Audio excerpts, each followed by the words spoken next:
Rosella, Everybody's Free. Proper classic dance track. I do like having some of the older stuff. I like starting off with the dance track because I always forget. It's so stressful trying to put a playlist together, which seems easy enough, but with a show where I don't like to repeat, it becomes rather annoying rather quickly. So I've struggled a little bit this week. I've gone back to some old favourites, a couple of ones I haven't played in a while. I've gone back, way back to things that I've never played on the show, back to some stuff I'd completely forgotten about, and then a couple of classics that I chose because, well, I was watching the video, and I discovered that this particular artist had very 80s influences, and I don't mean new wave like I normally do when I mean that. I mean visually they were very of the 80s, in the most generic sort of sense. Now, mostly when you think 80s, you think Adamant with the incredible makeup, or if you're a little bit weird, Flock of Seagulls with that amazingly ridiculous hair. But I think one of the people that they kind of forget that accurately sums up 80s fashion might be Toto. And I'll tell you why. Because I discovered that the drummer in Toto has almost the exact same glasses that my mother owned. You know those Coke bottle lenses? Not quite that thick, but rimmed with the horrible clear plastic, possibly with a slightly pink tint. I hate those things. There's a picture of my mother pregnant with me by a buddleia bush, I believe, wearing a pair of those, and they look absolutely awful. I know it was the fashion, but some things should be left in Africa. I don't know what it is about that song. It's kind of so chill. I mean, the video is a bit equal parts boring and weird, and I'm not sure where the borderline sits. I feel like they're in that very early stage of not quite knowing what to do with the music video still, but they upped production since, I don't know, it had a very Men at Work sort of feel. I don't know if that makes any sense. Anyway, it's the last day of November. I started a day early. I'm wearing my festive jumper, which I quite like. It's like it's more of a classy jumper than the ugly jumper trend that's been going around for the last couple of years. It's like a cream with the flower pattern snowflake sort of thing in navy and blobs of red. Blobs. It's nice, I promise you that. It's not something that's easily just... Think your Nana's Christmas jumper, and you've pretty much got this. Unless your Nana also likes novelty jumpers. But I decided to hop on this trend last year. This jumper cost me far too much, so it's a good thing it's actually wool and will probably last for a couple of years. I don't like spending money on clothes. I recently realised I'm going to have to buy myself some new socks soon, unless I get some for Christmas. They're on my Christmas list. One of the few people that doesn't mind getting socks for Christmas. I like it. It saves me buying them. Socks and underwear are two things that I find far too expensive for what they are. Maybe I'm just overly cheap. Let me know. Let me know if I'm just being too cheap about this. But socks are either really comfortable or horrible. I've got several sets at home that came in one box, and there's no elastic in them. It is impossible to get on my feet. I don't know who they were designed for. Small dolls, perhaps. There's no elastic. So trying to get them on is a nightmare, but then trying to get them off over your feet that have swelled, it's the small troubles in life that truly get to me. Anyway, we're going to change from that to something a little more cheerful. Here's Sonny and Cher with I've Got You, Babe. You're listening to Frequency. UCLAN student station, run by students, for students. That was Sonny and Cher with I Got You, Babe. And I like that song. I'd forgotten all about it, as I tend to do until I watch Animaniacs, where there's a mic take of Sonny and Cher in the Rita and Runt, I believe, opening. For those of you who haven't guessed, I really like the Animaniacs. It's weird. I've heard people say that they had crushes on some of the standard characters when they were kids, I knew someone who had a crush on one of the main characters from Gargoyles, the Disney animated one. People had crushes on Will Smith, people had crushes on Britney. I was weird and had a crush on Wacko Warner from Animaniacs because he spoke fast and was witty and referenced things I didn't understand at the time and as an adult appreciate. I don't know. Did you ever have a crush on somebody? I don't remember if she had a crush on him or not. She'll have to tell me. I may be wrong here, so I'm going to say it hazily. I know a lot of people, possibly including my mother, had a crush on Donny Osmond, who I've never understood that. Donny, seriously? He looks like a potato in a mop. What was wrong with the 70s? Someone tell me. Anyway, moving on from Sonny and Cher to a request.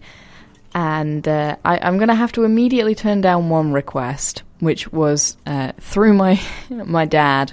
Hi, Dad. You will get your request. However, my cat, Tiggy, who is apparently pestering my parents, would like the Pussycat Dolls. So that isn't happening. Although I would like to critique your choice of artist. You could have chosen Cat Stevens, who I would have played. Or, the Cheetah Girls, Def Leppard, Lion Ulrichie, Atomic Kitten and a Push. Okay, I'll stop. I do have a list of them in front of me because I was just trying to remember how many artists had some kind of cat pun-based name, which I'm sure wasn't deliberate. Anyway, this is Carly Simon, 1977, with Nobody Does It Better. I believe this was in a Bond film. Also correct me if I'm wrong. Carly Simon with Nobody Does It Like You Do? I've forgotten the full title. Nobody Does It Like You, I think it is. That was from the James Bond film, The Spy Who Loved Me, not the parody, which is, the Austin Powers movie. The best received Austin Powers movie, I believe, as they'd already gotten into the groove of it with the first one. I'll be honest, I have seen very, very few... my knuckle clicked. I have seen very few James Bond movies. I've seen... there was that one with that one guy who's just done his final Bond film. This is exactly how much I know. I have never seen any of the classics ones. Bond films aren't my thing. I appreciate the appeal of the bad guy in the tux. I myself find an appeal in a man in a tux, but not necessarily one who's carrying a gun and will probably just use me and drop me off a bridge. Have you ever dropped anyone off a bridge, or is that just Indy? A different athletic man who is good at mowing people down. I haven't seen a lot of action movies. I'm more of a documentaries type person. I can watch a documentary on most things. In fact, I regularly scare myself with the documentaries I watch because I like to watch, for some reason, murder ones. This sounds weird. Like the famous killers and what made them tick and all that sort of stuff. Well, now they're on YouTube by the boatload. And, when you can't sleep at 1 o'clock in the morning, what's better than terrifying yourself with the human condition? Absolutely nothing. So, yeah. Well, that and, nature documentaries and cooking shows. Those are my two big weaknesses. David Attenborough I grew up on. I love him. I was watching one of his documentaries recently about Africa. And I must admit, giraffe fights look silly in slow-mo. No matter how you film it, I don't care. Giraffe fights look silly. But then once I saw a close-up of what happened to the poor giraffe afterwards, I suddenly felt terrified of the gigantic creatures. That, and I discovered that rhinos are adorable. Apparently they congregate at night and socialise, which we didn't know until... Was it I don't know if it was National Geographic. I doubt it. Somebody in the know created a starlight camera, which is, I believe, twice as strong as a night vision, if not 3 times as strong, and it's so cool. So if you can find clips of that out there, do go look. In the meanwhile, I'm going to play you some punk, because I discovered that this band is still touring, and that makes me happy. Here is a song I'd forgotten all about, to continue the trend of forgetting things on this show. This is The Levelers with Fantasy. This is Frequency Radio. This is indeed Frequency Radio, and it is coming up to 9:30. We're having a great time here on Eclectic Airwaves. If you have a request, do send them in to our Facebook page /Eclectic Airwaves. My knuckles are clicking again. I sound like an old lady. Just be glad my neck isn't clicking.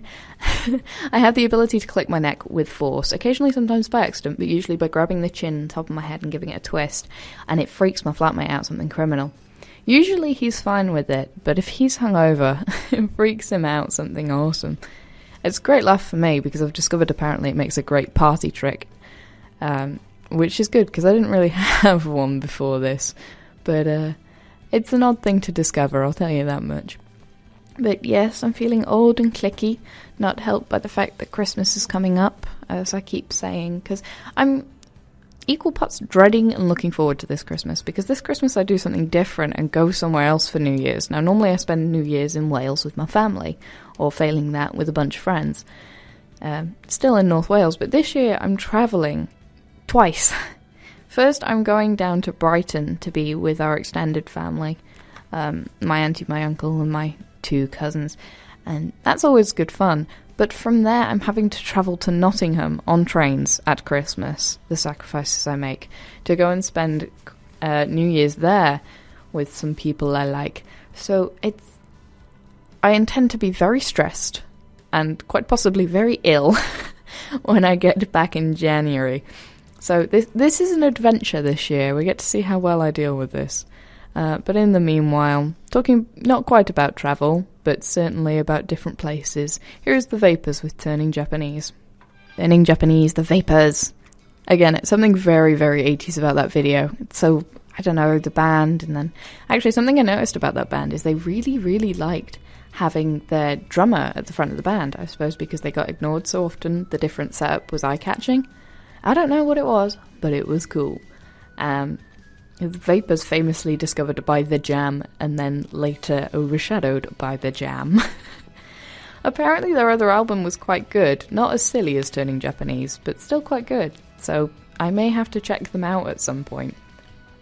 As may you, dear listener. I'm sorry, I'm trying to feel radio showy today.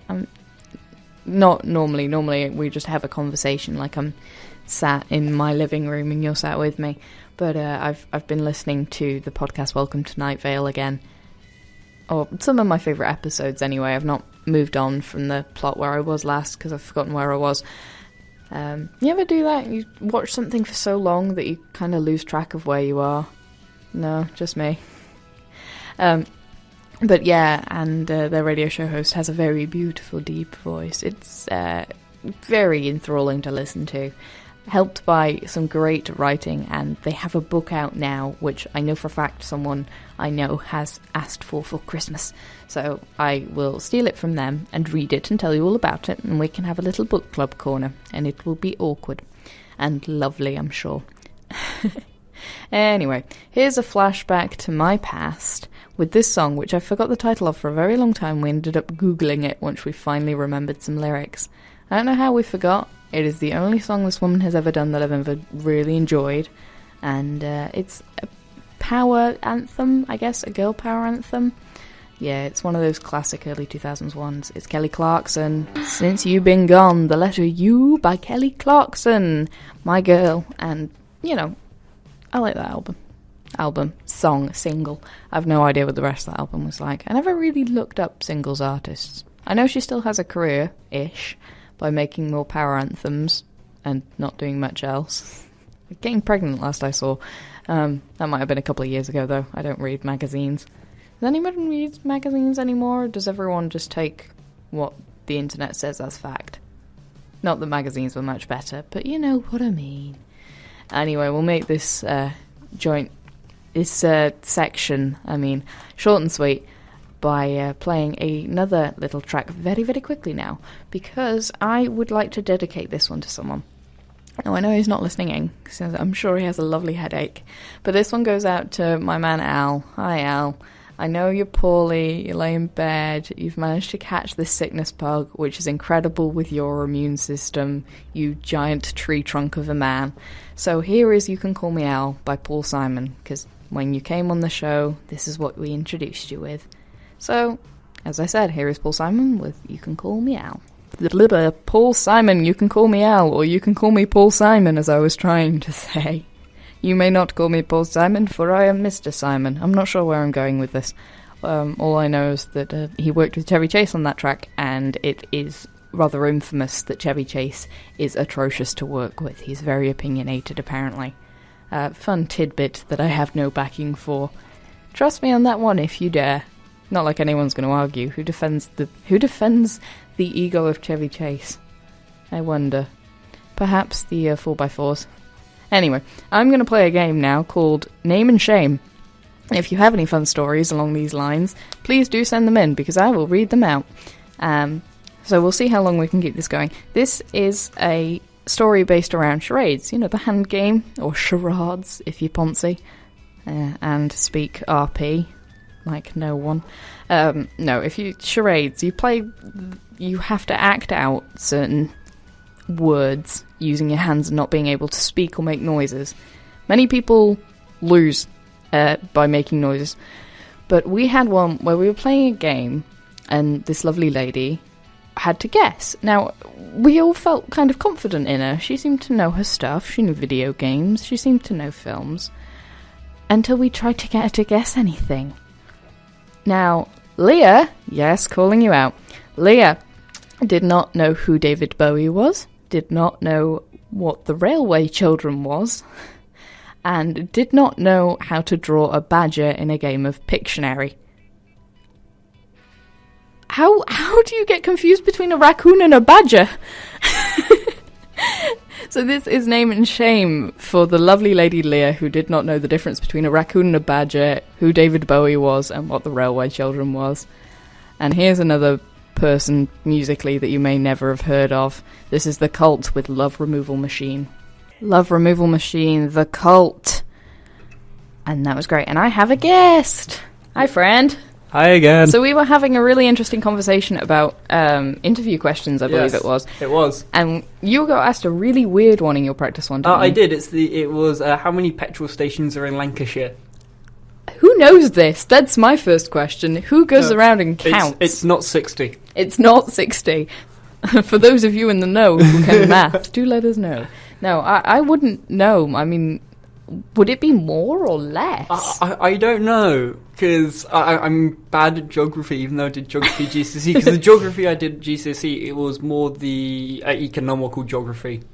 What does that mean? It's like the whole... Having not done geography since year 9. It's more like the whole globalization sort of thing, everything becoming more connected through brands and stuff like that. Okay. So it's less about where places are.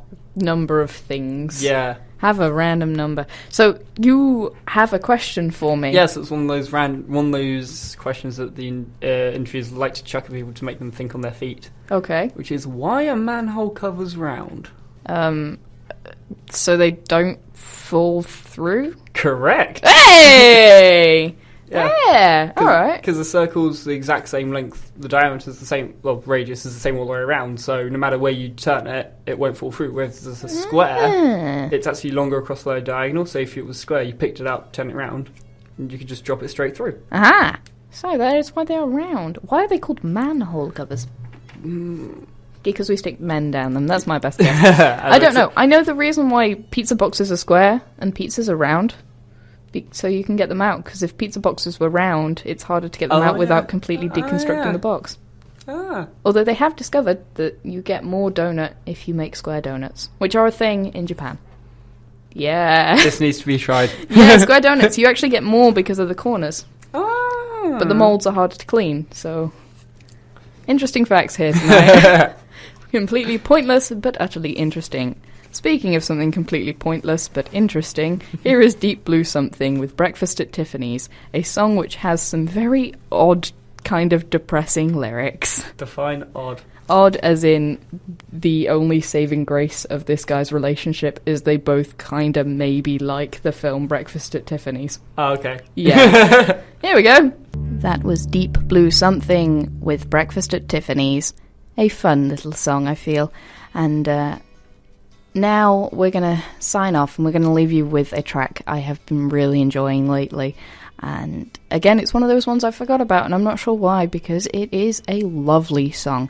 This is Dusty Springfield with You Don't Have to Say You Love Me. Now, fun fact before I leave, this was actually, I believe, an Italian opera that was translated specifically for Dusty Springfield. So any other version you hear is wrong by its original creators.